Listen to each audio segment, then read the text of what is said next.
And thanks very much for joining us here on PM Express. We are counting down to the 2026 presentation of the budget. And the presentation of the 2026 budget tomorrow by the finance minister.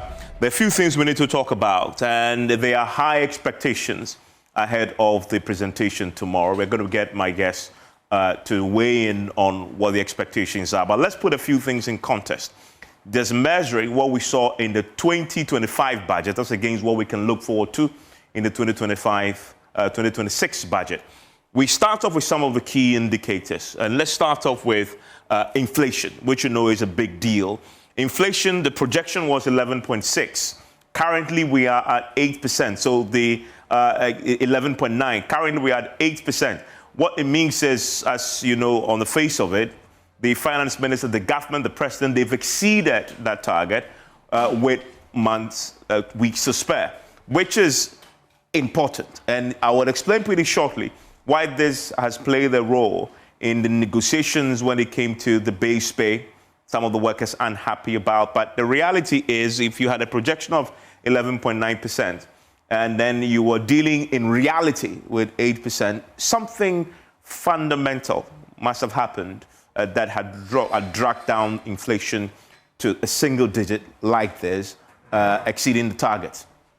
But in other words, the finance minister is going into tomorrow with a positive story to tell when it comes to inflation. And then there is a subject of the gross international reserves. It is a critical measure, an indicator of economic success and economic progress. Why? Because you remember the case of Sri Lanka. When your international reserves disappear and dissipate, you get into crisis. You are unable to import stuff, especially for an economy like us, which is heavily dependent on imports. It has an impact on your exchange rate. It's the strength of your local currency. It has devastating consequences, and that is why the IMF has set that strong target for us to meet. That, as you see there, where the projection was 3 months of import cover, we are currently doing 4 months of import cover. We have exceeded that target again. We are currently at, in real terms, $4.5 billion. And that is a very important matter, $10 billion. That's a very important matter. 4.5 months of import cover is where we currently are when the projection was 3 months of import cover. So again, something very positive has happened. The finance minister is going tomorrow on the back of these real strong numbers on this. And they've done this, but also have managed to put in a significant amount of forex into the markets as an intervention to help with the stabilization of the cedi, but largely to ensure that the cedi is strong. And I've heard economists make the point that what we're currently experiencing with the cedi isn't one you call stabilization. It is an appreciation of the cedi. The cedi is strong. Long term, what the government will want is stabilization, where there is predictability for businesses. Some of the businesses who join us tonight, the AGI, the Chamber of Business, GUTA, etc. That's what they're looking for. But this is positive, by the way. It's positive when you have a projection of three months of import cover, and then you've done in real terms 4.5% of income cover. It's a good thing that the finance is going to Parliament on the back of. And then you have the big subject, which is the subject of the exchange rate. In May, we were doing 15.5%, 15.5. That is the dollar at a dollar equals 15 cedis, 5 pesos. At the time, it was biting pretty hard for economy that impulse almost everything. When you have a 15 cedi, a 5 peso to the dollar, it has an impact on almost everything. The cost of 50 pesos, you have an impact on almost everything. You have the cost of almost everything going up, because one of the key things you will notice in our inflation numbers is our inflation is imported.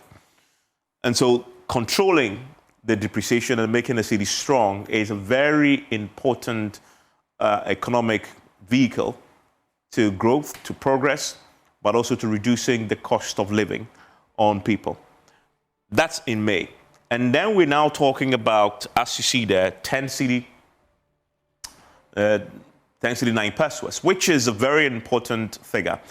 It is important for the finance minister to go to Parliament that he can show this. Because I remember when in early this year in March, I believe, when he presented the 2025 budget, one of the key pillars that he wanted to deliver on is reining in depreciation of the cedi. He wanted to bring prices down. And to bring prices down, you must deal with this beast called cedi's depreciation. He has achieved that. He's exceeded targets on this. The last time the cedi crept up, sometime in September, just before November, it went up to 12 cedis, 50 pesos at the time that it went up. But then he managed to bring it back down again because we see the Bank of Ghana putting back some dollars into the market intervention-wise. It was they put in some 1.15 billion in October, just over $1 billion more in November. And that is critical, again, for the finance minister to go in. We're just measuring what the targets were, what the ambitions were with the 2025 budget, and then going into 2026 budget, what have they achieved? Another positive story for the finance minister to tell Ghanaians tomorrow. And then another promise that he made in the 2025 budget that our sources tell us he will deliver on is the subject of the COVID-19 levy. I remember he was criticized on this subject because in opposition, they had said that they would do away with the COVID-19 levy. And then he reads the 2025 budget, gets the opportunity now to do so, and it was on the book still. And so the criticism was, you have failed to deliver on the promise. Well, from our sources, we've reported this already in the last 24 hours, that is now going to go. And we're going to hear the finance minister tomorrow scrap the COVID-19 levy. Is going to go indeed. And indeed, he promised, I remember the time he was here, on the back of the 2025 budget, when I hosted him, he said, and he actually also said it on the floor of Parliament, that before the end of the year, 2025, is something that they will do as part of the broader restructuring of VAT. And that is something that we're also going to see tomorrow, removing the VAT flat rate as part of the bigger restructuring. The effective VAT rate will also be reduced. Again, very important for businesses. And some of them are joining me for a conversation. Micro businesses exempt from VAT registration will also be something that we expect that he'll be announcing tomorrow. And no cascading effect of GETFund and NHIL. It's something we've been told to expect. Our sources tell us to expect that. And then we're going to also have him announce, from what sources tell us, some incentives for the 24-hour policy. Another area that the government got some flack from the opposition because the 24-hour policy was their flagship, and yet the funding for it was almost non-existent. We're expecting that they're going to go big on this tomorrow. So that's what we're hearing. Again, ticking a very important box that was promised. We're looking forward to it. We're expecting that will go. Now, the restructuring will also deal with the COVID-19 levy. NHI GETFund levies will also be decoupled, and then we have flat rate Council 2 and zero VAT on mining exploration that we also are expecting from the finance minister tomorrow. So we're going to have this reduction when it comes to the VAT flat rate. And my guests who are joining me are very keen on this because it's one of the biggest complaints that they have. They've been meeting with the finance minister. It appears he's listened on that particular subject. The confirmation will come up tomorrow. But then there is a big elephant in the room. When we did the debt restructuring, we deferred the pain. And we did a special PM Express where we explained that.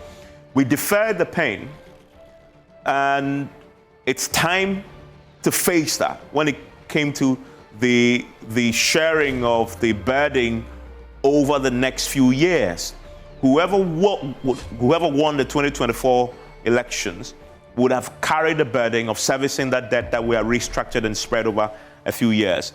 2026 is when we would now have to dig deep and find the money to service the debt that we restructured. One of the first ones that we need to pay is 21.7 billion cedis that will fall due immediately. So that's a very important one that the 2026 budget tomorrow will have to make room for. So we're going to keep an eye on that. And from what we understand, the finance minister knows this. They have some windfalls from gold that they're going to rely on, but prudence in terms of the controlling expenditure is also something that will give them some room to fix this, because we don't want to go back to the days when it became a challenge to service our debt. So 21.7 billion will fall due. But here is another one that will fall due next year. And this one is a big one. In 2026, we're scheduled, when it comes to Euro bond debt service and betting, we're scheduled to pay some $1.3 billion. Again, was restructured. We defer the paying is due. We have to find the money and pay. 1.3 billion. It's a lot of money. It's 2026. The finance minister will have to find room in the budget tomorrow to accommodate this. And remember that they've been big on the sinking fund again. The prudence of saving some money to service your debt is going to help. And they've been putting in money. My guests were weighing on this for us, because this is very critical. The fundamentals of the economy, the survival of the economy, all dependent on our ability to keep to what we restructured. 1.3 billion there. Now, if you add the 1.3 billion to the 21.7 billion CDs, $1.3 billion, 21.3 billion CDs, you are in a region of $3 billion that we will have to pay in 2026 alone. That is scary, considering that we went to the IMF for a 3-year period for $3 billion. In 1 year, we have to cough up $3 billion. So that is going to pose a challenge. And I'm looking forward to how the finance minister navigates this in the budget tomorrow. It's going to be a big deal and how he manages that. But of course, from the prudence that we've seen and trying to rein in expenditure, and we'll talk to Professor Bokpan about this, we've asked us to say there is room to accommodate this, and the finance minister would put some meat on that bone tomorrow. And then there's a big subject of compensation. It's always a scary prospect for any finance minister going to read about how you juggle this, because you need to negotiate first and agree on a number that will not throw your budget out of kilter. He's done so. He managed to get an agreement to pay 9% increment in the base pay. Some of the workers have complained, because you're talking about some 688,000 workers who will have to get this particular increase. Now, the reason why this is, for me, important is, remember the point I made earlier at the beginning, which is that inflation is down to 8%, exceeding the target of 11.9%. You have the cedi that has strengthened significantly against all the trading, major trading currencies. It's currently trading at some 10 cedi, 9 pesos. Again, it's very, very strong. And it has a knock-on effect on almost everything. So when you're negotiating with workers will be looking at the inflation. And it is a reason why you have this 9%, which is 1% above inflation of 80%. Because you really do not want workers to accept anything that will be below inflation, because that really will be eroding anything they're going to be earning. And if inflation was so high, the finance minister will have a challenge negotiating. But it was very clear that going into the negotiation with organized labor, he was in a strong position because of the strong performance of the cedi, because of inflation, which is 8%. And no wonder he got out 9%. To think that when they began the year, he negotiated 10%. And even that, it was a concession they got, because they had just taken over power. The economic challenges were very real. And workers sort of said, honeymoon period, we'll play along with 10%. And then on this show, the workers came here just last month to tell us that they will not accept anything below 10%. So they were expecting more than 10%. But when the negotiations were done, they got 9%. Why? Because the prudence has led to inflation falling to 8%, and that obviously is something you factor in when you're looking at base pay. If it's at 8%, then obviously you have to play around that slightly, but which is 9%, which is, if the finance ministry did this deliberately to ensure that they bring it down so they strengthen their hand in negotiations, that is a master stroke indeed. And some of the guests joining me, at least Professor Bokpan is part of organized labor, at least he's a member. I'll pick his thoughts on that when we sit down for conversation. And then there is this subject of what we're going to be paying next year. The finance minister has projected to pay compensations to employees of 89.6 billion 2026. from the 70.6 to 76.2 billion of 2025. Now, if you hold everything constant, two main factors. One is the increase in the size of employees, public sector workers, and the negotiated base pay. But let's hold for a second the increase in the size of employees from this 688,000, because you know the base pay has changed now. That is less than what they agreed for 2025. You are expecting that you're going to be spending less than 76.2 billion, right? Because 76.2 billion was based on a 10% base pay. 9% is less than 10%. So you're expecting that this figure that he had projected to spend in 2026, they will make savings there. But of course, you have to factor in the fact that they may employ more people. But even that, you have a 13 billion difference. A 13 billion difference can take care of a lot. So the finance minister can't expect to make savings when it comes to compensation. Looking at the projection that he made, that is a fascinating point. I'll get my guests to weigh when we sit for a conversation on this. But a few other things that he told us in 2025 budget, looking to 2026, that you have to take the boxes on. The free sanitary pads, they have done so. In fact, the second round of contracts have gone out. They're going to be sharing that across the schools. That's social intervention. So that money has been spent. Free level 100, we have the Women's Development Bank that we need to hear something more concrete about. It. A certain update tomorrow. And then Akosombo Dam victims is also one that a committee has been formed. Maybe we'll get an update on tomorrow. So my guests will join me tonight from the industry, from AGI, that is the industry, the union that represents them, this is that represents them. And then you have the Chamber of Commerce, GUTA, Professor Bokwe will join me so that we look ahead to tomorrow. It's important for you. This helps you make sense of what you may be hearing tomorrow. My guess after this.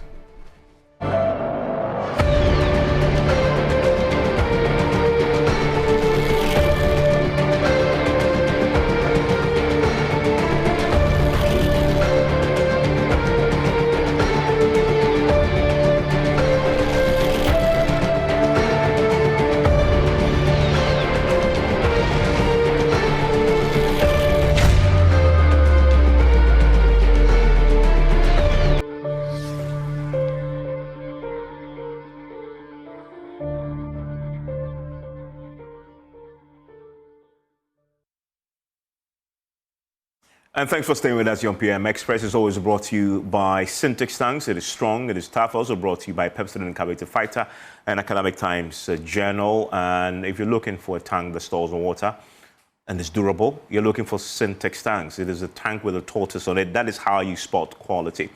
Call them across the country. It is strong, it is tough. Also tonight, we are counting down to the launch of the Academic Times Journal. That journal is launching pretty soon with distinctive graphic publications that will showcase and empower students across all educational levels. When it is launched, look out for it. And before you sleep, look for Pepsodent Carburetor Fighter because it guarantees 10 times stronger teeth. My guests joining me for a conversation tonight. I'm delighted to have them, indeed, as we look forward. Professor Godfred Bokwe is an economist and professor of finance at the University of Ghana Business School. Joseph Obeng is the president of the Ghana Union of Traders Association, GUTA, who is with me in the studio. Johnny Wa is the CEO of the Ghana Association of Banks. It's also with me in the studio. Bismarck Owusu-Nortey is executive director of the Peasant Farmers Association of Ghana. And that is important because, as you see in some of the videos, the finance minister has been touring and visiting some farms. So that is very important. Agriculture is important to him. Sethu Makwabwa is the CEO of the Association of Ghana Industries, who also joins me. And I'm delighted to have all of them, indeed, on this particular subject. And we're looking forward to tomorrow. Let me first get your big expectations. Just quickly bulleted for me your initial thoughts on, I'm sure your organization, your association, you've been meeting. Yeah. Looking at, where you can influence the finance minister to put in place some policies for you. From the 2025 budget, you sort of have an idea where the broad policy shift is towards. What has been some of the big themes for you going into tomorrow? What are you expecting to hear? We're expecting to see more of what we've seen this year. We expect that the level of fiscal discipline that we've witnessed will be continued. Obviously, we'll find a lot more of government programs finding its way in the 2026 budget. The kind of discipline in expenditure management, in particular, being drawn from the amendment to the PFM Act, which means that now you cannot just commit government. You need some authorization from the finance minister to be able to do that.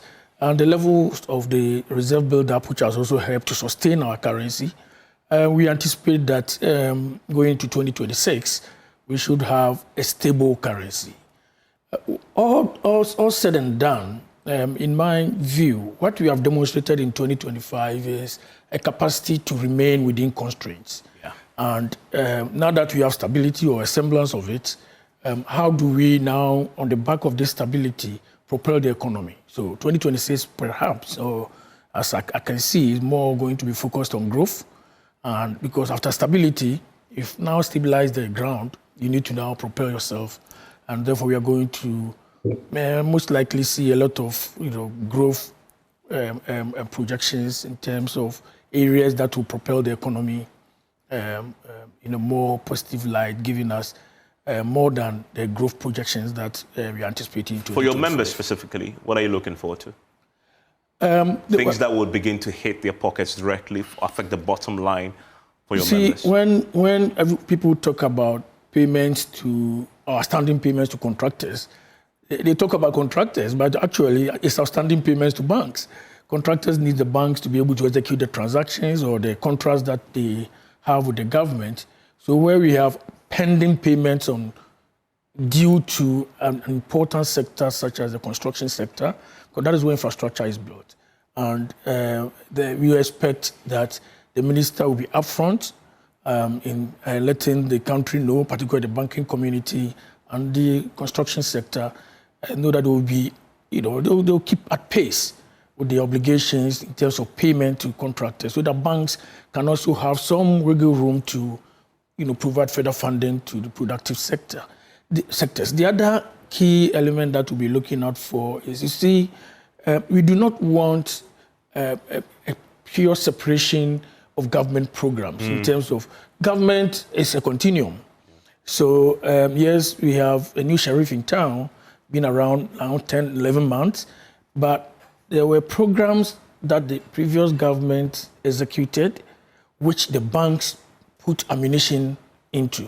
By way of ammunition, I mean funding. Yep. So when you talk about 1D, 1F, promises were made, contracts were signed, where banks were promised that, 50% of the interest will be borne by government, do this transaction, factories were built or still in the process of being built. Be it as it may, now 1D, 1F is on the back bench. We have 24-hour economy. But in 24-hour environment, you need the banks. But how would a bank commit seamlessly to 24-hour when they have fears that in the event that there is a shift in governance, potentially they can be found wanting because those who provided funding under 1D, 1F are presently underwater. So we want the minister to come clear and promise the banking community that, if you had commitments under the 1D, 1F or any other government program in the prior years, it can even go before the Nana Akufo-Addo government, maybe President Mohammed's previous government and even President Mills' government, we will make good these commitments so that you would know that we are true to our words and you can now provide the needed funding to support the rollout of government programs, particularly the Big Push and also on the 24-hour. And that's an important point, the Big Push. I'll come back to that because you've already financed a lot of the projects. And there's a big push coming, which again, part of that would, the banking sector would obviously consume that. The $10 billion will sit in some bank before it is moved. Yeah. And then you would also have to pre-finance some of the project before it comes to you. Yes. So that's going to be big. From what we understand, this is the budget that lays out clearly for us the path for big push. Yeah. $10 billion is a lot of money that can help the banking sector grow significantly. I'll come back to that so we can expand on that a bit more. Let me get Guta's take on their own expectations tomorrow. I'm just taking brief comments on some of the big ticket items you're expecting tomorrow. I think, Guta, you've enjoyed quite a bit this year because of the CD. Because every time I talk to you, the CD is misbehaving. You are crying, For the first time in a long time, you actually issued a statement sometime earlier this year to your members to reduce prices. Exactly. And then towards the end of the year, when it tends to be the case that there's pressure on the cedi, we actually are seeing a significant appreciation again. Of course, the BOG has put in almost 2 billion now, if you calculate what that's to the end of November. Are you expecting stability now? Yeah, so that's all that we are seeking. Tomorrow, the finance minister is going to yet read another budget, a budget that he has committed himself to in the past, that has started working, of course, in our favor, as you said. And so all that we need the finance minister to do this time around, to adopt measures that will sustain these gains that we are having and even further enhance it. We have the indicators that are very positive for businesses. The inflation have come down, and the exchange rate, as we are talking, is also come down. We have the stability of the cedi, all right. What we need is inflation should also commensurate with the interest rate. I think the interest rate is still higher, and that it should commensurate with the rate of inflation. John is smiling. That is very low.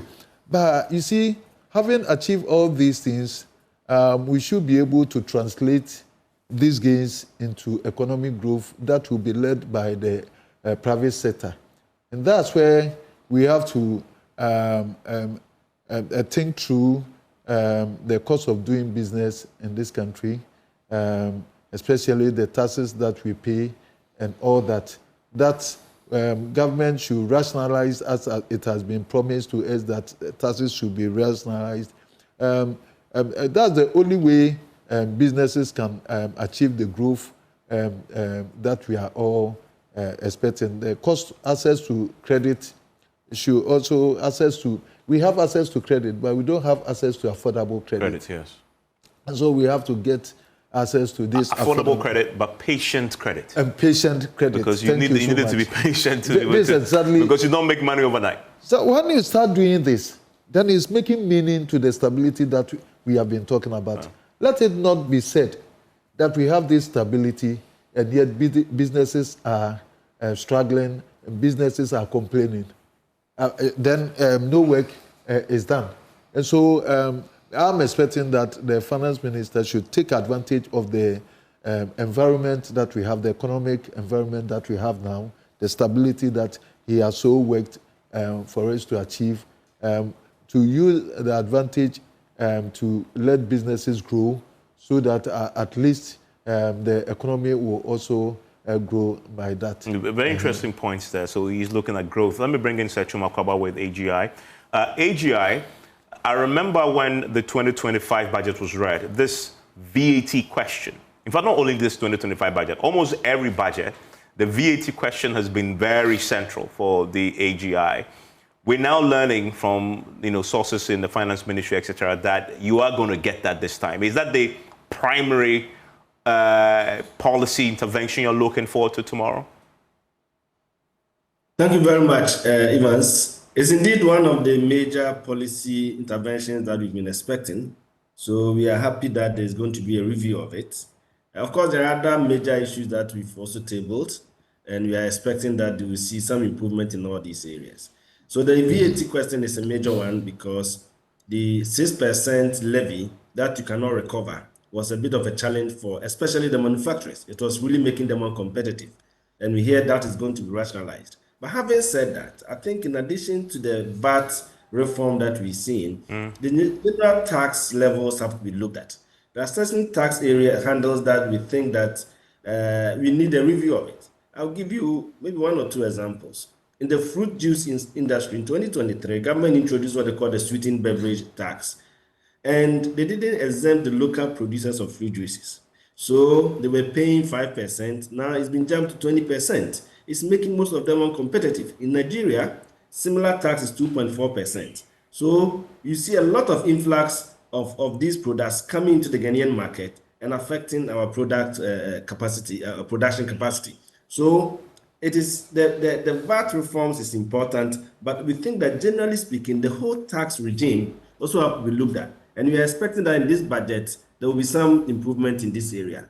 Having said, I think that, as has been said by my colleague and the other, our colleagues in the studio, the stability generally has been good for industry because we are always clamoring for that. So we must recognize the macroeconomic stability, the inflation levels, the exchange rate situation. Yeah, specifically, how has that impacted on your members?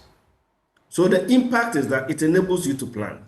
It enables you to plan, and therefore you can expand. The other aspect of it is that a lot of our members are also importers. They import raw materials. So you import raw material, by the time you finish the production and sale, the prices would have jumped up if your exchange rate has changed. So the fact that you've had some appreciation in the city, the fact that you have some stability, it means that whatever you imported, you have projected your price level, your price at a certain level. You are sure that if you sell at that price level within 2, 3, 4 months, you're still going to have the kind of projections you had. So that for me is positive. And I think that the effect of planning and long-term thinking has been great as far as the macroeconomic stability is concerned. Of course, there is also the flip side of it, because at some point our city was appreciating in value, and it made imports cheaper. And when the imports became cheaper, there was a lot of influx. Already, we are not policing our borders well, and it's one of the major problems AGI has, because influx of goods are entering the market, sometimes through unapproved routes. So whilst you are trying to maintain macroeconomic stability, when the city appreciated, the imports became cheaper. So they flooded the market, and some specific companies suffered. So this notwithstanding the fact that stability has been good, there are a few that also suffered as a result of this. So we always have to look at both sides of the coin. And we expect that the challenges we have for industry, government intervention will come in very strongly and deal with some of them. Because government has made it a policy to also support industrialization. So that is an important point. I'll be expanding on some of the key points all of them have said. But let me come to the agri sector and bring in Mr. Nortey with the Peasant Farmers Association. And your sector is critical. In fact, as we speak tonight, you are facing a glut, a situation where your members have produced and there's no market for. There's 100 million that was made available to buy and create a market for you. We know that is still something that is yet to fully materialize. There's an opportunity tomorrow for the finance minister to give you some clear roadmap going forward. First of all, give me clarity on where you are on resolving that glut issue. Have you had any movement since we had the buffer stock company hold the press conference and tell us that there's 100 million that they're going to be using to mop up the excess? Well, good evening and thank you for having me. In terms of updates, the feedback I've gotten from buffer stock is that we should be seeing their agents on the field, probably by end of next week. So the expectation for farmers is that within the beginning of next week, we should be seeing some license buying companies, some millers on the ground, actually buying the produce from the farmers. In fact, today we even heard at the launch of the Nkoko Kinikete that the president had even announced an additional 200 million cedis to NAFCO to do the mop-up. So we are quite expectant that within the shortest possible time, farmers should see agents on the ground mopping up the excess produce from the market. Okay, so that is an important update. And of course, then you are expecting to hear a bit more detail in the budget tomorrow. Absolutely, because if you listen to even NAFCO on their own projection, they estimate that they need around 700 million. If you listen to even the minister mentioned they need around 500 million to even clear the excess produce. If you watch the amount of money that has been released, it's less than 400 million. And even that will even do less than 50% of the excess grains on the market. So it means that there's still a lot of work that needs to be done. And I think that this particular development should give us the opportunity as a nation to properly strategize and bring a permanent solution to this challenge. Now, Evans, you remember last year, we were not talking about gluts, but we were talking about dry spell, which was an unanticipated shock. This year, we are talking about gluts. Next year, we don't know what we're going to talk about. So what that tells us is that for every year, there is a possibility of a shock affecting our cultural sector. But it is interesting to note that in the midst of these shocks, there is no way the Ministry of Food and Agric can dip their hands into any available funds to mitigate those shocks, unless they either seek cabinet approval or go to the Ministry of Finance for them to really approve it. That doesn't happen. So if it doesn't take either the mercy or maybe the benevolence of the president that increase the money, then we are all helpless. So one of the things that we have been asking for, and we hope that it should be considered, is that we should be able to have an agricultural investment fund, a fund where we know that every year there is available money for the agricultural sector. So anytime there is a shock, either in the form of glut, whether there is dry spell, whether there is an emergency, we do not need to go through all these processes and be seeking for cabinet approval. We just need to quickly go into the fund, get the money, and solve the problem. Because this particular experience have made farmers felt so uncomfortable. And it's a situation that we wouldn't want to experience in the near future. Yeah, so I hope and while we talk about that, because I have John here, and also credit had come up before that Joseph Obeng raised. I know agri sector, credit is a very important issue for you. Going into tomorrow, we talked about affordable credit, but also patient credit. The accusation against the banks is that they don't want to fund agri. But here you have a glut. And I know some of your members are exposed. They've taken money from Johnny West's members. And you now have a glut you can't sell. The banks are chasing you, obviously, to pay. That is confirmation why some of the banks who say the structures aren't. The economy is not in the place where it would encourage banks to put in the needed capital to give us growth in the agri sector. And we know when the agri sector grows, jobs are created. And we have the finance minister coming tomorrow that needs to juggle this very carefully in encouraging John's members to give you, but also give you at a rate that you can afford. Weigh in for me on what you want to see the finance minister do tomorrow on this. It's a very delicate balancing act that needs to be struck here. No, absolutely. And we always make the point that agriculture is risky because of the lack of investment that we've done as a nation. And we identify some key areas that we feel that if the investment goes there and are prioritized, it should drastically reduce the risk. And the last 2 years have taught us that two main things are critical. One, irrigation infrastructure. Okay. I spoke about the dry spell. If you are able to solve the irrigation challenges we have, because currently we are doing less than 3% irrigated lands out of our potential. If you're able to expand that to even do at least 50%, then we are certain that for every year throughout the farming season, we're able to produce. The next is the marketing challenge, the marketing infrastructure. How do we put in place marketing systems to ensure that we don't experience this glut? And you see, it is simple, Evans. When it comes to the produce that farmers produce in the country, they are mainly staple products. They are staple foods that we consume on a daily basis. Luckily for us as a country, we have state institutions that procure this particular produce. And government, we know, is the largest consumer of some of this produce that you do. So when you have the school feeding program, free SHS, we have the NADMO security services, they consume all this.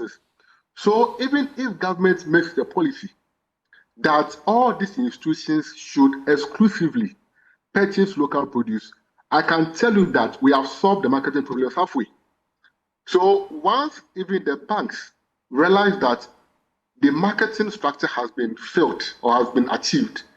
And I'm sure that the tendency for them to have fears to invest in the agricultural sector, it will be reduced drastically. Give me a quick thought on the cost of credit for farmers as we speak, right? Too expensive? No, it is, because I was just doing some comparison. You know, a lot of countries in West Africa, they are averaging an interest rate of 5.25%. In fact, I just checked, Cape Verde is doing 2.5, Benin 5.25, Burkina 5.25. But Ghana, we are doing almost 20%. You mean somebody's doing 2.5, 3%, we are doing 20? We are doing 20% averagely. So how do you expect the Ghanaian produce to be competitive? Because what this means is that the cost of production has gone up. And because the cost of production has gone up, the farmer will need to sell to recover the investment. I mean, it's fascinating. Please tell me, you've touched on a very important thing, and I want to bring it all together. And then Professor Bokpin can weigh in on that for me. This marriage between fiscal and monetary policy.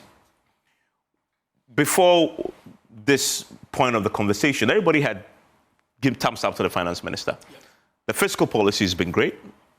Then we've seen monetary policy also trying to get the banks to sort of follow a certain lead. We've seen the last time the rate was adjusted. But it appears that the credit is not from the banks. The cost of credit is not following it. If the fiscal policy is this great, monetary policy is responding to it, how is it that the credit is not following suit? It should follow. I wish I had a graph here to show you. Okay, please. The decline in the lending rate is actually more aggressive than the decline we have recorded in the policy rates. I can tell you. The last time I was here in your studio with George, I demonstrated to him. Okay. Just a few months ago, lending rate was upwards of 33, 35%. Now we are talking 19%, 19, 20%. That's an average. You see, it's difficult for the banks to win this argument. You know, I was very interested in the discussion you were having with the GLAT. What, have the farmers done anything wrong? No. You've done nothing wrong. And you just mentioned that banks may have financed. No, they actually confirmed. I did the show the last time. A lot of banks put a lot of money into some of the farmers. So now, if somebody mounts a stage and say, banks, lend to Agric, what are you telling banks? Do we throw your deposits away? Because this GLAT, who is financing... When you put it like that, when you say my deposit... No, of course, it's only... Absolutely not. You should separate yours from that. Exactly, take my out. Okay, and again... But that's a more serious point. And again, when we talk of lending rates, we shouldn't just go to Cote d'Ivoire and pick their lending rate and come and tell Ghanaians. The default rate in Cote d'Ivoire is 7%. Default rate in Ghana is 21%. So that alone, the difference, if you add to their lending rate is higher than ours. Because if a bank in Ghana lends 100 Ghana cedis, is likely going to lose 20 Ghana cedis of a depositor's money. In Cote d'Ivoire, they lose 7. And that fundamentally is because? Because of instances of such as what you have just described. Okay. And a lot of structural inefficiencies within the loan recovery process. If there is default and the bank goes to court, come and see how the lawyers and the judges are playing the bank in court.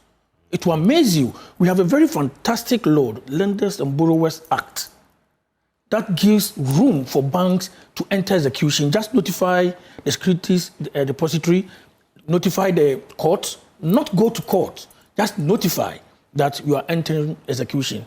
You've gone through all the default thresholds. The customer is aware that he's in default. You are entering execution. You want to sell collateral. You want to do this. You want to... And see how they are able to maneuver, sidestep the Borrowers and Lenders Act and go through various legal jargons within the court process, court 1, court 5, court 6. And 2 years you are in court. It will not happen in a place like Cote d'Ivoire you are referring to. So the bank's ability to recover when there's distress is also part of the problem we have. The default we have is as a result of that. There are banks in Ghana who are holding collateral on their books, registered in their name, mortgaged and everything. By the time there is default and you enter execution, that collateral is sold. How was it sold? You are holding documents. So there are a lot of bottlenecks, but we like to scratch the surface. And we like to also compare sometimes unfairly. When people are comparing the lending rate, they never compare the non-performing loan rate. That is 21% non-performing loan in Ghana against 7% in Cote d'Ivoire. So if in Cote d'Ivoire people are getting loans at 14%, that is the reason. Okay. Because when people borrow, they pay. It's a very simple thing. And that will affect the rate at which you see, we like lend. to scratch the surface of our problems. When we say, oh, there is problem in agric, then maybe government will go in, give money to farmers, go and farm. There are no structures to evacuate the produce when there is a production and the chain to perform. Each chain, because the lending chain is like that. A little break anywhere in the chain frustrates the facility. So we need warehousing receipts to work, buffer stock to work properly, commodity exchange to work properly, and as he said, the state institutions that have to also purchase these staples, which we need in the first place, should also be resourced to purchase and provide funding to the farmer so that the farmer can make good the facility he or she took from the... So if you put the burden, everything on access to finance, you will refuse or fail to see the larger problem. And the larger problem is that there's a systemic issue within the chain. So what we are seeing now, there's glut. Next year, the farmer who experienced the glut, now will he go and farm? So we'll be talking about, oh, there's shortage of food. Yeah. Food prices are going up. Because people are rational. If you produce and for doing nothing, in fact, you have done everything good, you have good harvest, that is where you are in trouble. Yeah. Why should you have that? Because the same mechanism that we are putting 100 million, 200 million, that mechanism should have started from fixing the structural bottlenecks within the chain. Yeah. Which is, how do we evacuate from But you made a very important point I want to put to Ms. Obeng, which is that it says the rate of lending rates fall has been sharper than anything else you see in the wider economy, from 35% to 19? Yeah, 19, 20. What's your response to that? Okay, so what we have to do, and Mr. Awia's group have to do, is to publish some of these things. Now he is saying that it averages around 19 to 20. I'm going to hold in on. Oh, no, hold me. Because, yes, because I'm going to do this research from the traders and then bring this report to you, because most of them talk around 25%, even as at this time. And although I know subjective to a customer, they can negotiate some of these talking about the average. But that's the average. But then, if you say that it's 19 and all that, then the person out there might think that their bank is maybe taking advantage of them and all that. So let's publish these things so that at least we can use it as a reference to bargain. Otherwise, this thing is killing.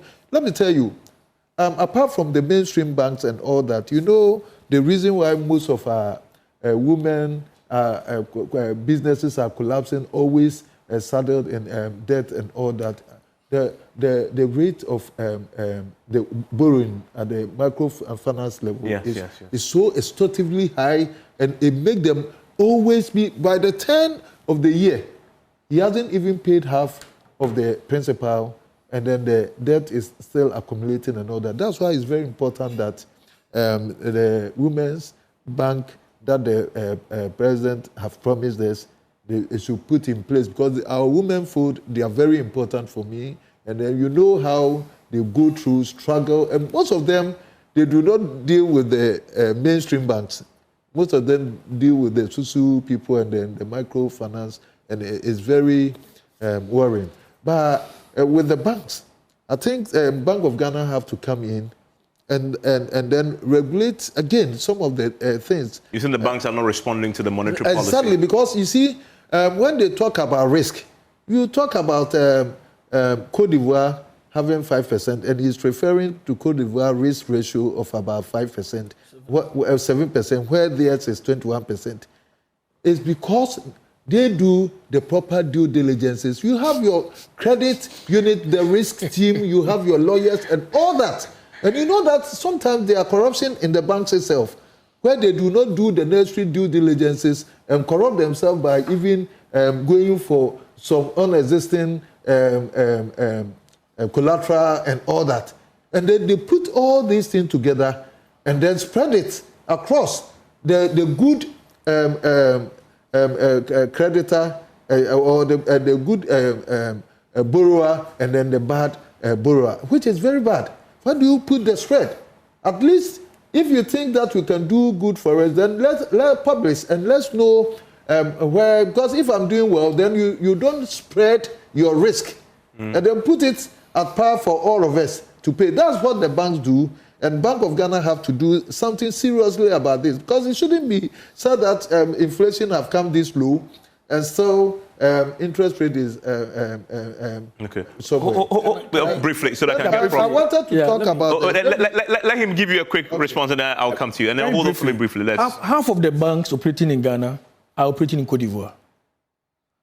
EcoBank, Access, they are all in Cote d'Ivoire. How is it that in Cote d'Ivoire, the same bank is able to lend at the rate we are talking about? Ghanaians go in and out. Staff come on secondment in and out.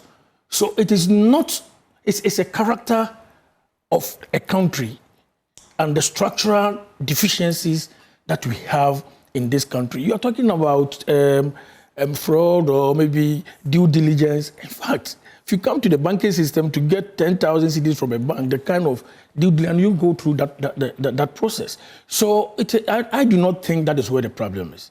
The problem is we have a lot of structural bottlenecks, from Lands Commission to the court system to credit culture. As Guta, my friend Mr. Obeng is sitting right by my side here, if you approaches a bank to borrow, let's say 100,000 cedis, all the bank could do is, where else do you have exposure? It is word of mouth. I have. There is no mechanism of having a 360 view of the customer. So whether he has a supplier's credit, he won't disclose to the bank. Whether he is taking a loan from the landlord, from the property where he's renting, whether he's even in arrest, he won't disclose to the bank. So the bank gives 100,000 thinking it's going to maybe bring goods from China to sell, make money and pay back the loan. Half of it goes to pay supplier, another half goes to pay rent, another half goes to pay salary in arrest. By the time you realize what you funded is gone, where is he going to get the money to pay you back? That kind of culture or the system that gives the banks a 360 view of our clients is non-existent. Okay. John, it is regulation that defines the character that he's talking about. I have Professor Bokwe on, and who wants to chip in into this. I'll come to you definitely. Please hold on for me. Let me get Professor Bokwe into conversation. Prof, give me your verdict on the coordination between fiscal and monetary policy on the back of the 2025 budget, and how you expect Dr. Ato-Forsyth to deal with the challenge we've just been discussing between fiscal and monetary policy going into 2027, so that everything else follows once the two, indeed, as you've seen, it appears that they are working in tandem, but the rest of the economy may not be responding as much. Well, thank you very much. Good evening, Evans, and then my co-panelists and the people of Ghana. Yeah, so our monetary framework, we are using what we call inflation targeting. One key requirement for inflation targeting to be effective in reducing inflation and engineer growth is actually outside the central bank. That's the reality. It's rather fiscal discipline. So anytime you see that the fiscal side is misbehaving, it's always going to be difficult to deploy the monetary side effectively. Yeah. So you realize that in October 2024, I think the previous governor had indicated that they had enough reserves to push the exchange rate to about 10. My suspicion was that in the run-up to the 2024 election, once we were not certain how the fiscal side was going to behave and the possibility of excesses, it constrained them. So then you will find in 2025, where you had a new administration that was very heavy on expenditure control. And here, let me congratulate the Minister of Finance. The level of control and the total overview and control and oversight over our expenditure landscape is commendable. So once they signal that fiscal discipline, and I believe that the president might have given his word to the Minister of Finance Otherwise, he couldn't have done what he's doing. And my suspicion is that the president would have affirmed this in the presence of his colleague ministers.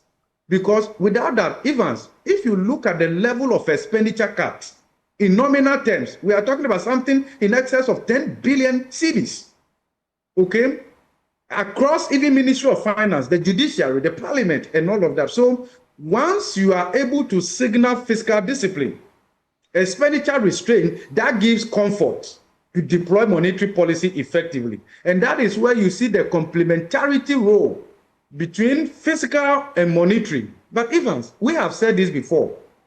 In the last couple of years, we said that we were not pursuing and exploring the complementarity between fiscal and monetary, but we were rather deploying monetary policy as subordinate to fiscal policy, where the fiscal policy creates the mess, and the monetary policy is deployed as a broom to sweep the mess. But that has changed, and that gives comfort. And I think that is why you've seen the monetary side also working effectively in bringing inflation down and all of that. So I think that the coordination is quite commendable. And my confidence is that, and I know people are asking for growth, quality growth, and all of that. It's too early, Evans. I'm expecting the finance minister to continue for the next 12 months to 24 months on the path of fiscal consolidation. Okay. Remember, people are talking about stability. When your exchange rate appreciates by more than 30%, that is not stability. So stability is yet to take root. Okay? It's yet to be entrenched. Then you can talk about resilience, you can talk about transformation. So it's too early for us to conclude that stability has come to stay, and therefore we can be aggressive and all of that. We are still at the stage where we need to manage the delicate balance between fiscal consolidation and some level of growth and job-rich growth going forward. I think that is where you are. And you will see, when you look at the numbers, you will see that all the macro numbers are trending in the right direction, but they are not aligned. They are not aligned. So the Gutta person is talking about where inflation is and where the ultimate lending rate is. And if you check the recent Bank of Ghana's monetary policy report, they are reporting the average lending rate at 21%. Yeah. Inflation is single digit. If you look at that spread, that's too wide. That's too wide. Then again, if you look at the monetary policy rate, where it is right now, and where inflation is, even if you benchmark that against core inflation, the spread is just too wide, and all of that. So that is one of the big tasks for Dr. Ato-Forson tomorrow, to try and find a way to close that gap. And that will take a while. That will take a while. And that is why we said that if you look at the approach the central bank adopted in aggressive strengthening of the currency, it creates these distortions. So it doesn't allow the other rates to trickle down in line, because one is quite sharper. Okay, we could have spaced it gradual and allow all the other numbers to trend. But this is what we've done. So with time, the rates will begin to align. So your projection is that with time, everything else will align. The blending rate, everything else will align. The rate will align. And I'm not expecting that the finance minister will deviate substantially from this prudent fiscal that he's managing. We don't have scope for greater fiscal expansionary in 2026, because you see, you earlier in your introduction, you mentioned debt obligations. Yes. Okay. We've seen a moderate increase in base pay, but in nominal terms, it goes up significantly.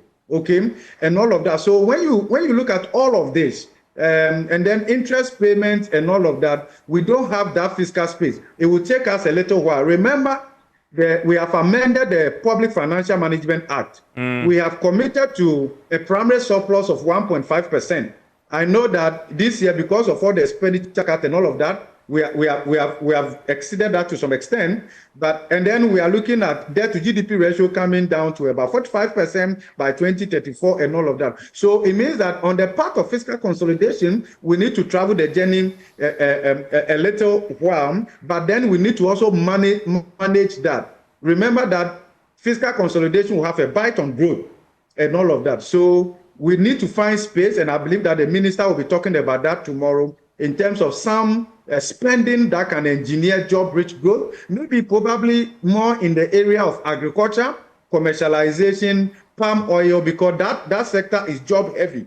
Okay, and then again, if you look at the explanation from the banking person, and then also the peasant farmers, we need to adopt a value chain approach to all of this, right? So that if we are saying that we are giving them a coupon, we are doing this and all of, we should adopt a value chain approach from end to end and all of. And I like the recommendation that the government is a big consumer in a lot of areas.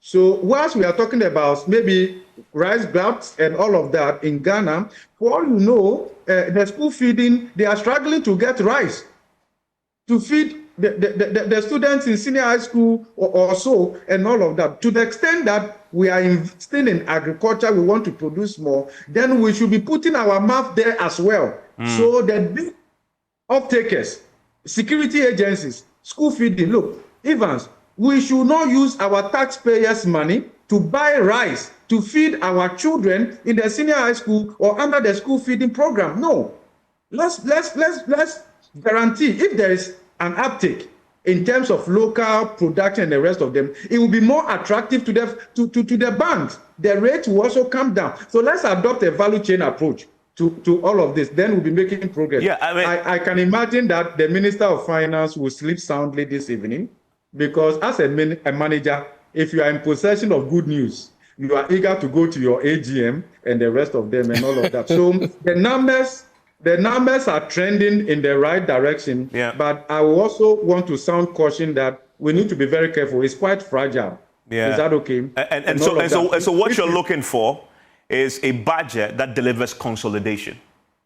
Consolidation. Okay. We're still on the path of consolidation, whilst we want to navigate growth out of that as well. Okay. So maybe what I would ask for Ghanaians is that I'm not the spokesperson of the Minister of Finance, but a little bit of patience. Okay. Remember, Evans, what we call economic transformation will take us about 15 years of doing the right things consistently, not just 4 years, and then we backlight, as we say, you go back like a dog that goes back to 8 vomits.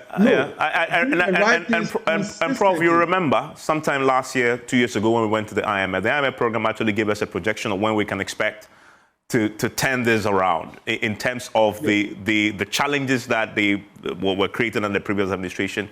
So we know that we have a long road ahead. We're just beginning. Let me ask that final question you asked to Seth Chumakwaba. Seth, Prof says you need to be patient. Is industry ready to be patient? So that wait for Johnny Waah and his members to finally come closer to where the inflation is and the rest of the monetary policy and the fiscal policy is trending very positively. They are moving. He says they've moved quite significantly. But as you heard Prof say, for everything to be aligned, you need to be patient. It will finally happen, but it will happen now. Is industry ready to be patient? Well, industry have always been patient, and they have no choice, because industry is a long-term arrangement. It's not buy and sell. My apologies to my good friend, Mr. Dr. Obeng. So before you go into industry, you are investing. You just want to give him a punch. It's fine. He takes it. Yes. So you are buying machines, you are buying a land, you are putting up, factory. It's a long-term investment. So when things are not going well, you have no choice than to be patient. However, the extent to which you can be patient will be determined by so many other factors. The market. If the market is waiting for you to be patient, then you can be patient. If your market share is dwindled because the environment is not good enough for you, you are borrowing at high interest costs, your cost of production is high, and therefore your prices are high, the market is taking away your business. When it takes away your business will collapse. So where is the patience coming from? And therefore, much as we are prepared to be patient, we must also fast track things a little bit. But I think what is important is to have the stability in the long term. And as Prof said, we are not looking at the immediate gains, we are looking at long term. And for industry, this is very critical. And I believe if we do so, then the patience will come and the gains will come. So for industry, we will be patient all the time. But we also like to see a bit more elements of a direction that is supporting industrial development. So even in this budget, there are pointers we are expecting to see. We have talked about tax regime and tax reforms. Are we going to see tax regime that is tilted towards supporting local production? Government has spoken about buying made in Ghana products and all that. Are we going to see an action on this? Are we going to feel it in the budget? This is very important. We are talking about the 24-hour economy. How much budget are we putting into the 24-hour economy? And which areas are we putting the budget in? Prof talked about value chains. Very important. For us, we think that if you're able to deal with the value chains alone, you would solve a significant part of our problem. Because we have big companies that are off-takers, and they are prepared to buy from local sources. And if you empower them, they'll be able to do so, and then the smaller enterprises will also come up and help the economy to multiply. So we want to see all these pointers, and I believe if you do that very well, industry will boost, and we'll have the jobs that we are needing. Mr. Norton, that same question to you. I mean, hasn't the finance minister and the president, of course, who obviously takes the ultimate credit for the prudent management of the economy, which Prof talks about, haven't they earned your patience at least, waiting a bit for all of this to make sense, for you to begin to see the stability, and then the credit that is affordable and patient then follows eventually? If you believe what Johnny White is saying, it appears that is happening, because from 30-something% to 19%, that is quite significant, he says. You can expect that this will fall even further as consolidation happens, if indeed that becomes the pillar of the 2026 budget. Have they earned your patience? Well, I think that we actually give them some commendation for the work that they've done so far. The exchange rate regime, where the city has gained some strength, the low inflation rate, I think it's resulted in some marginal reduction in the cost of inputs. So farmers were able to purchase additional inputs, and that reduced the cost of production to an extent. So on that score, I think that we actually commended them. And, for the farming circle, the farming circle ends where the food is actually the consumer. So from production, where the farmer has been able to produce within that period with lower cost of inputs, we having the favorable weather, getting the food harvested, I think that piece has been there. The element where the farmers were a bit apprehensive is when the market stagnated, especially for farmers who are into the production of perishables. Because if I'm producing onions, tomatoes, eggs, these are produce that do not take more than a week before they go bad. So if I'm not able to quickly work on them to get them out of the farm, then I'm in big trouble.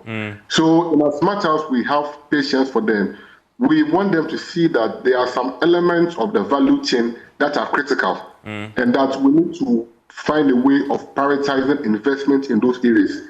And there are even schools of thought that believe that the quest for providing subsidy and those things, we can even manage that. But we should be able to create a system for our market. That is critical.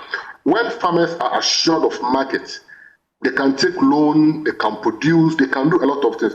So yes, we are patient, but I urge them that in this year's budget, based on what farmers have gone through this year, it is not an experience that we want to experience again next year. Yeah. So we want to see a lot of priority for marketing structures. When it comes to NAFCO, for instance, in the 2025 budget, I didn't see any allocation to NAFCO. What happened was the minister trying to use his position to get some money. We want to see some clear allocation to NAFCO. We need to do a proper stock taking as a country to know that at every planting season, this is the produce that we are getting, and this is where you are getting them from. So that we are clear to know that this is what is being consumed, this is what needs to be stored, this is what needs to be bought. We should be able to do also an audit to know our institutions and the level of police that they need. Yeah. So one and Mr. Nortey, on that point that you're making, considering that you have a finance minister in Dr. Kayode Eto-Forson, who for the very first time is visiting a farm before he reads the budget. He was, I believe, at Benso recently. We see the video. I don't remember the last time I saw a finance minister do that, where he gets to a farm, talk to people, see the real people who are actually growing the crops, and hear them out before he can craft policy to respond to that. Does that give you confidence that these expectations will be met tomorrow? We are actually quite positive that, first of all, the president himself is a farmer. He's a big-time farmer. The Minister of Finance has visited some farms. I know there are a lot of the ministers within the government that are farmers too. So at least we also feel what farmers are going through. So I really hope, really hope that based on their personal experience with farming and what they've seen and what farmers have gone through, they will be able to put in place mechanisms to avert the situation once and for all. I think that's what farmers are looking out for. Okay, thank you. Thank you. Let me come back to my guests in the studio so I can get your thoughts on this. And Mr. Obi, I'll come to you pretty short, but I want to hear your thoughts on this. Patience. Prof is very confident that everything will fall in line once the fiscal and monetary continue with this disciplined path towards growth. The growth will come eventually. You say it's currently, lending rates currently at 19% on average. Do you expect this to drop even further if the current prudent management, which you say you acknowledge, continues? He's saying consolidation. Give us some time. It's going to take time for us to have stability. But it means that the finance minister and the government and the president must continue doing what they're doing and not shift focus. If they continue, you believe it's going to drop further? Most definitely. I mean, and it's been demonstrated in what has been achieved in recent past. So, and we've seen this in our economy before, where banks were lending at 13%. And I agree 100% with what Prof said. Because of the significant deceleration in the market rates, of course, there will be some corrections that will happen, and that correction takes some time to manifest. So, yes, we've seen a reduction in lending rates, but if you see where the policy rate is, it means that the monetary policy team are also looking at the inflation outlook to see we don't want to lose our guards yet. And we are watching the next meetings of the MPC, whether that will drive them to bring the policy rate significantly down again. Because as a bank, the marginal cost of funding is, if a bank needs money right now, to go to Bank of Ghana, I mean, as a lender of last resort. And we take money from Bank of Ghana 22%. So if you take money from Bank of Ghana 22%, what rate do we have to lend that money? Okay. You understand? Because the policy rate is a reference rate for the interbank market. And if the policy rate is at that level because it is being used to address something which is also very critical, which we are all happy about, which is inflation. So we need to balance the act. And to be honest with you, given the rallying point that we are all now, I believe everyone here attests to the fact that there's discipline in the system. The minister has proved everybody in terms of performance on the fiscal that, yes, it is possible to stay within the constraints that we set for ourselves. If you look at all the economic indicators, they're all moving in certain direction, which is very positive. If we continue, we will see a lot more of the benefits we have reaped. Okay. But are we prepared as a people? Because sometimes to cause change, there must be some level of disruption. And that disruption could lead to a little bit of difficulties here and there. Are we prepared to be the generation that suffers so that the structure of the economy changes for the next generation to the long term? Because to fight and change for the long term, certain things must give. Your beautiful suit, perhaps you should be wearing something like this. You're right. Which means maybe you go to the shop and the suit is costing you 5,000. If you get this, it's 500. And then it will change your behavior over time. And you are getting closer to where we are. So we need that structural adjustment, that structural change. The benefit we are getting, a lot of the external reserves build-up, is driven mostly on the back of improved commodity prices. on the world market. Do we have control over that? No. So whilst we are that, what kind of structural changes are we making to make up in the event that there's reversal of the high commodity prices? What kind of structural changes? Are we investing in industry to create the jobs? Are we investing in manufacturing? Because, before we came in studio, I was telling Doc that, you know what, Guta should be distributing locally manufactured goods, not goods from China. Because if we invest heavily in industry, traders will be selling things we produce in Ghana. There's no justification for bringing tissue papers from China when tissue papers are being produced at scale.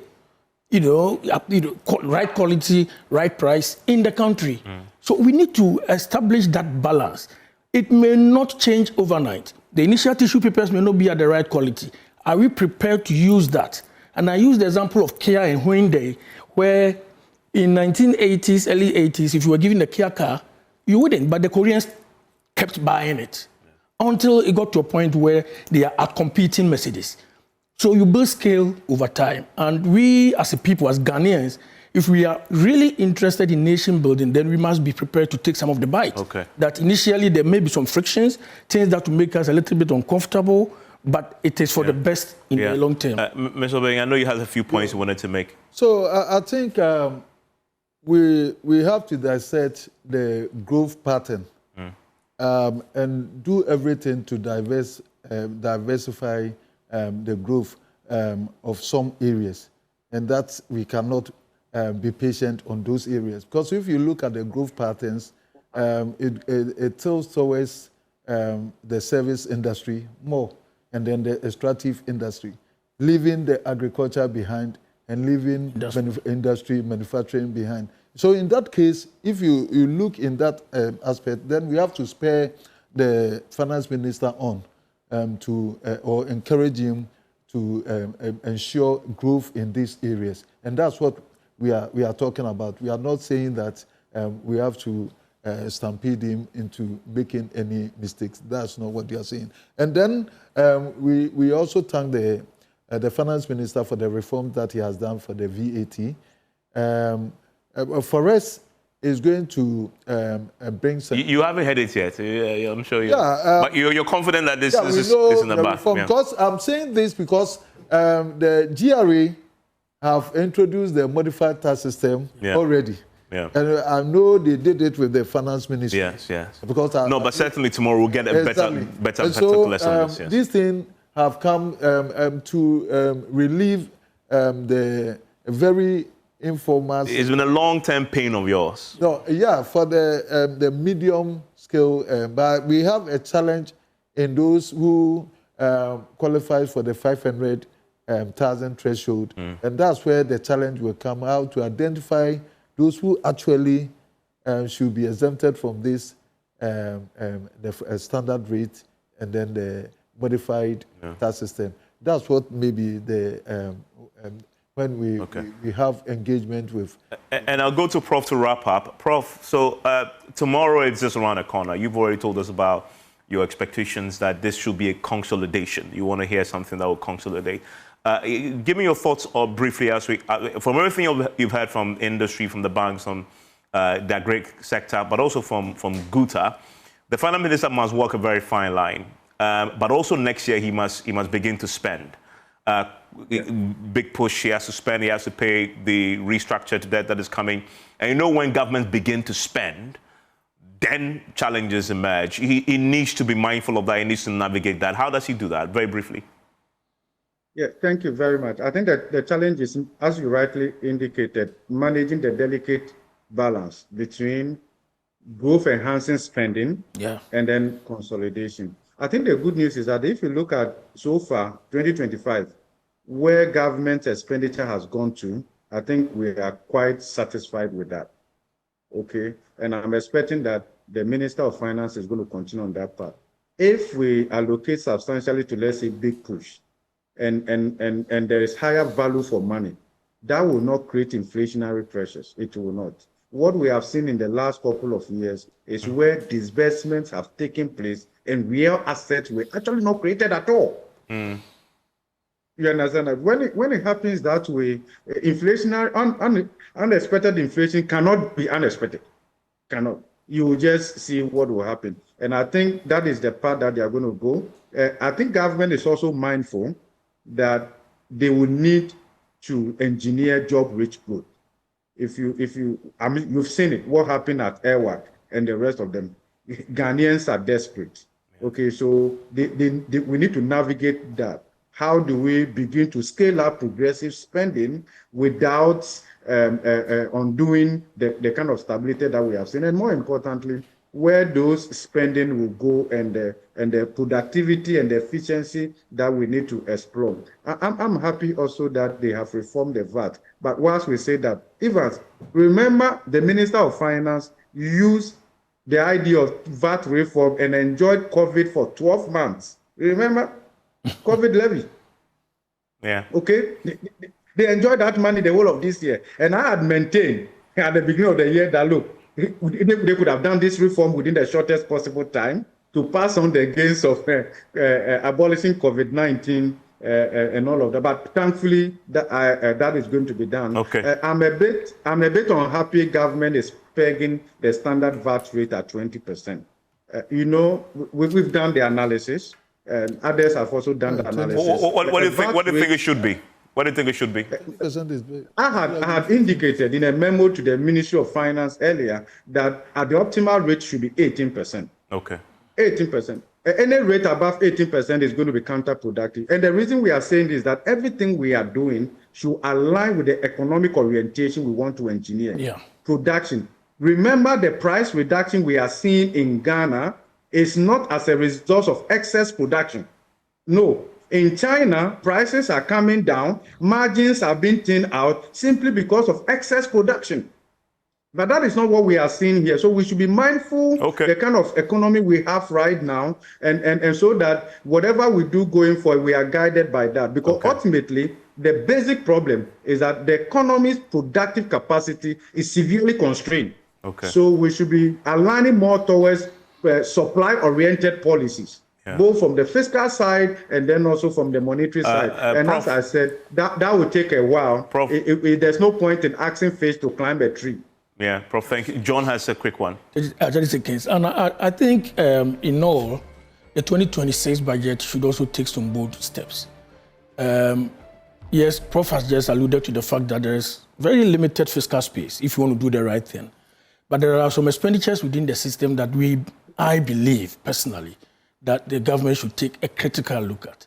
Why are we paying nurses to go to school? So, nurses training allowances is something that I will put a big pen in it and cancel. Teacher training allowances should be off our books. First year university free tuition should be off our books. Yeah. These are funds that can be reallocated, repurposed to achieve what Prof just talked about. Yeah. And we should, as a nation, also take a big step on free SHS and say, what do we want the free SHS to look like? Free SHS, there's no way we should be giving free boarding education in this country. So these are bold decisions. They may not be popular, as I said. The good decisions are not immediately popular. Yeah. But in the long term, they are the ones that yields benefit. Thank you very much. And well, tomorrow, we get to watch and hear the reality from the Finance Minister. We are starting our coverage from morning, but our rolling coverage starts as 1 p.m. Enjoy the rest of the evening.